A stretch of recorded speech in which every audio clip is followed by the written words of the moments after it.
Hello and welcome back to another episode of World Traveler Cooking.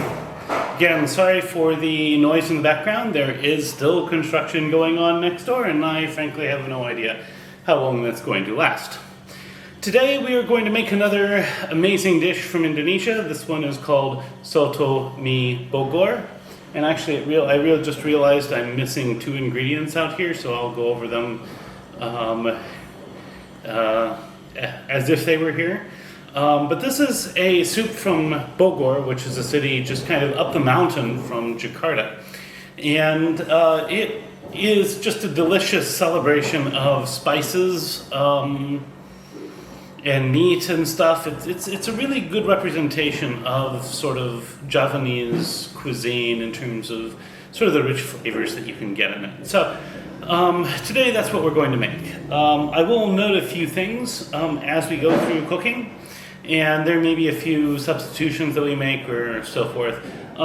It seems to me, researching this dish, people have all kinds of different amounts of stuff that they add. So a lot of stuff seems to be very much according to your preference. Additionally, there are some things that you can add that we're not going to add today, but I'll still discuss what they are, just in case you want to add some yourself. So, the main broth will consist of beef,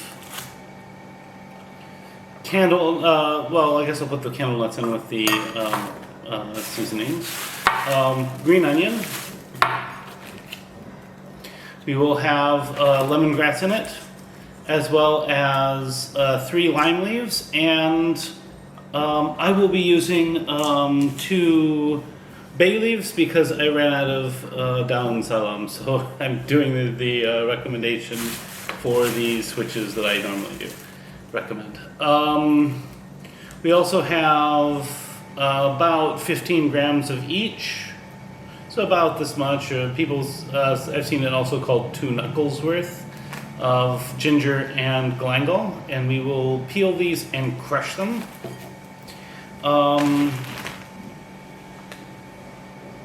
We also have 2 candle nuts, which we will roast. We will add ketchup manis, which is sweet soy sauce. You can find this sometimes in Indonesian stores. Bango is a good brand, but there are several other good brands also. If you can get one that's imported from Indonesia, that's better. Sometimes if you get them from abroad, they use, for example, cane syrup or molasses instead of the coconut sugar, but it'll work in a pinch. Other one we have is ketchup asin, which means salty soy sauce. This is sort of your standard soy sauce. If you don't have any others, you could of course substitute, for example, kikkoman or something. But Indonesian soy sauce is better for Indonesian dishes.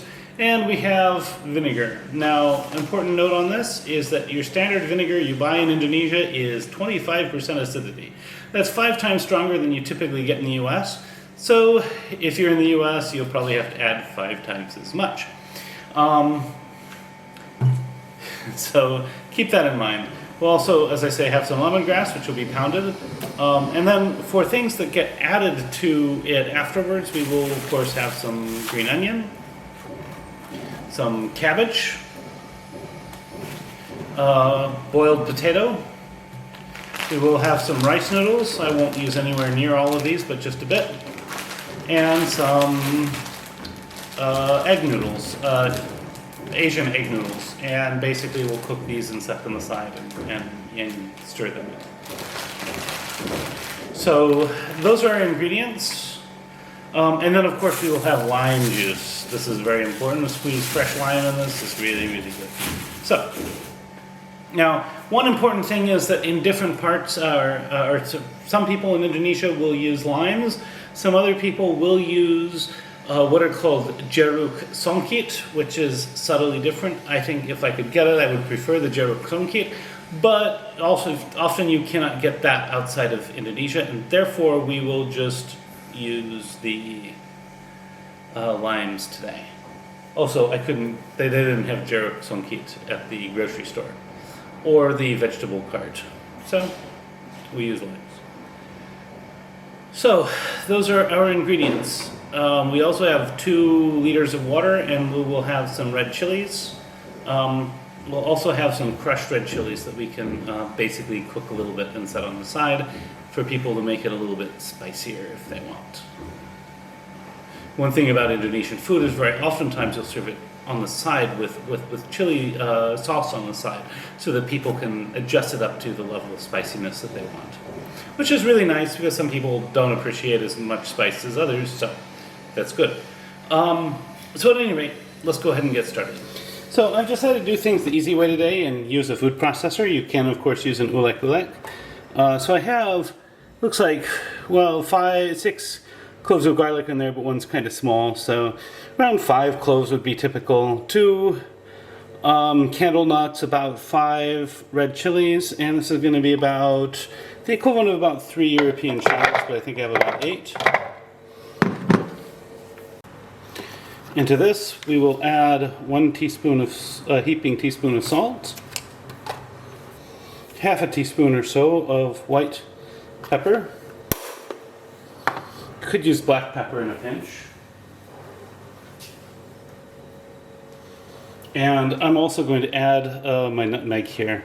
This is probably a little more than I would normally use, but should be fine. So I'm just going to toss it in, and then we will grind this until we are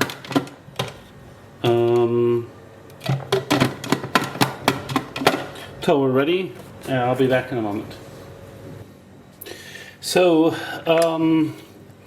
the food processor technique does not result in the same smooth consistency that you'd get out of an ulek. That's okay. I'm going to go ahead and take all of this and I will saute it. I also had to add a little bit of water, which is again also going to be okay, just because otherwise it was just sticking to the sides and not coming out very well. So I'm going to take this, I'm going to saute it until it's fragrant, and then we'll make the broth. So for sauteing this, I've added 2 tablespoons of oil, and then I will let that heat up just a little bit. Not too far, but just a little bit. And then I will scoop in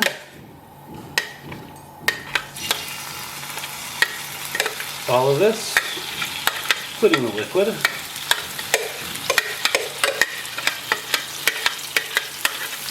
And we're just going to fry it for a couple minutes while it becomes just a little bit more fragrant.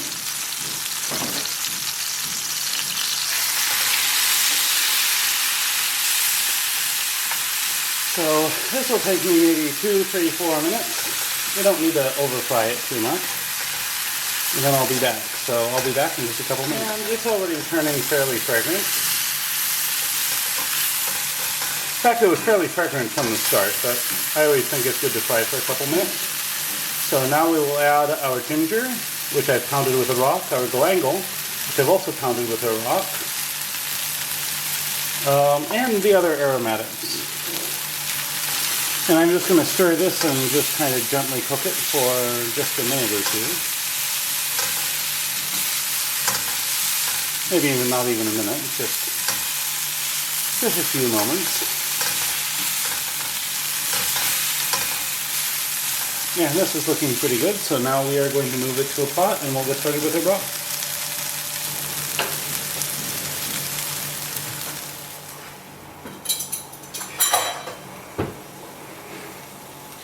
So with this starting to cook in here now, I'm going to add the meat. And I'm just going to sear it a little bit with the spices. This part is optional, but I think it comes out really well. And then I will add about 2 liters of water. And some sugar. Then I will season with soy sauce and possibly stock powder. Some people do add MSG. Some other people add stock powder, which mostly contains MSG. So, your choice. You can also omit those 2 together if you like, but I think most people here would add either the stock powder or the MSG.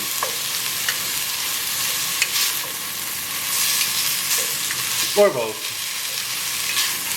Alright, so I have adjusted up the soy sauce components, both the ketchup manis and ketchup asin. A couple times maybe tripled it, so that's like about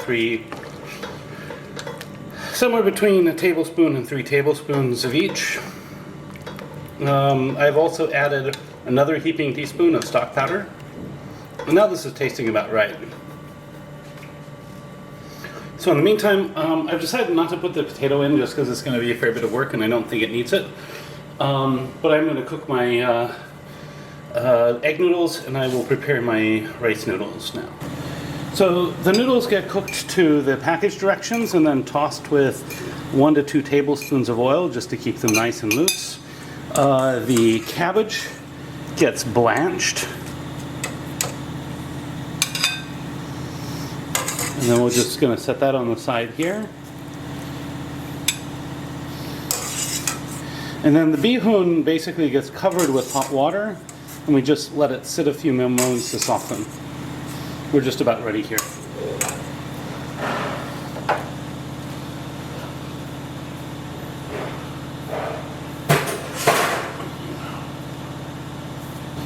So for the bihun, just going to pour some of this hot water over the top. We'll just let it sit for a couple moments and then we'll fish it out and put it next to the other two. So it's been like a minute or two. So now we will take these out. Then it'll be time to assemble our plate.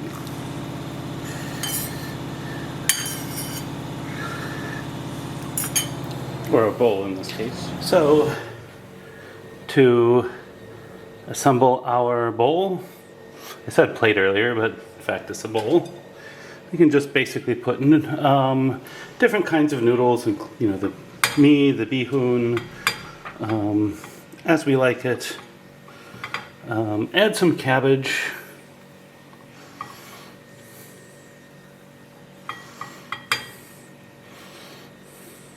If you like more mee, add more mee. If you like more bihun, add more bihun.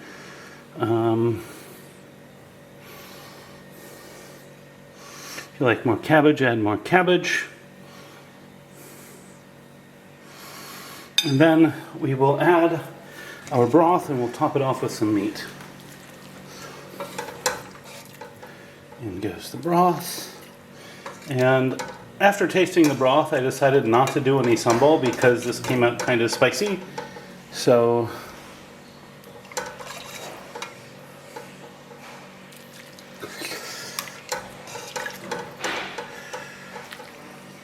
that's a good reminder that you probably want to be a little careful in terms of, making sure you know the chili peppers you're working with. And here we go. Next we will top with our fresh toppings. So some tomato, add some lovely color and some nice flavor. Sprinkle some around a little bit if you like. Green onion also adds nice color. I'm going to put the lime right on the side. We'll squeeze the juice into it. And you can top with just a little bit of fried shallots if you like. Totally optional.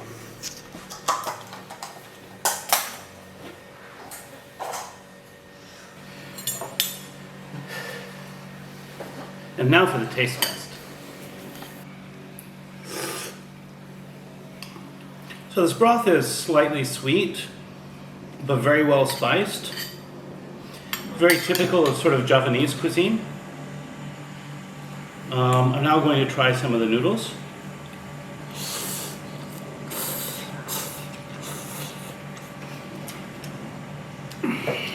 That is delicious right there. I forgot to squeeze in this is even before I squeeze in the lime. So yeah, that's just delicious. Wonderful spicing, wonderful flavors. So now let's go ahead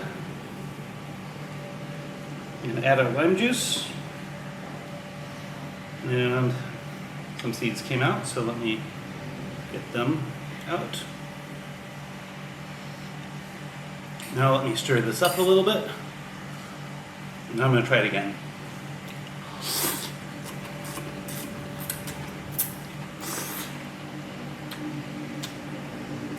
Wow. So now the sweetness of the broth is offset by the lime, the sourness from the lime. It's really, really, really tasty.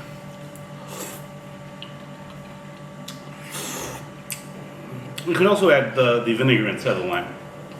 So your choice. But yeah, this is super tasty.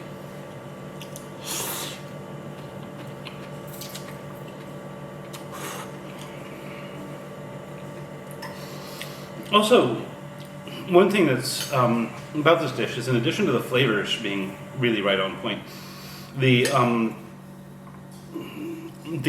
diversity of textures in this soto is just amazing. You have the blanched cabbage, which gives it a little bit of a crunchiness. You have the firm tomatoes. You have the noodles of different kinds. You have the bihun. You have the egg noodles.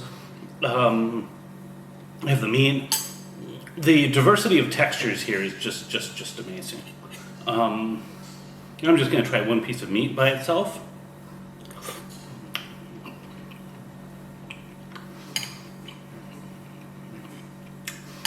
So the meat is, by itself, tastes to me just kind of like Indonesian stewed meat. It has that sort of sweet spice profile that you kind of expect with the nutmeg and so forth.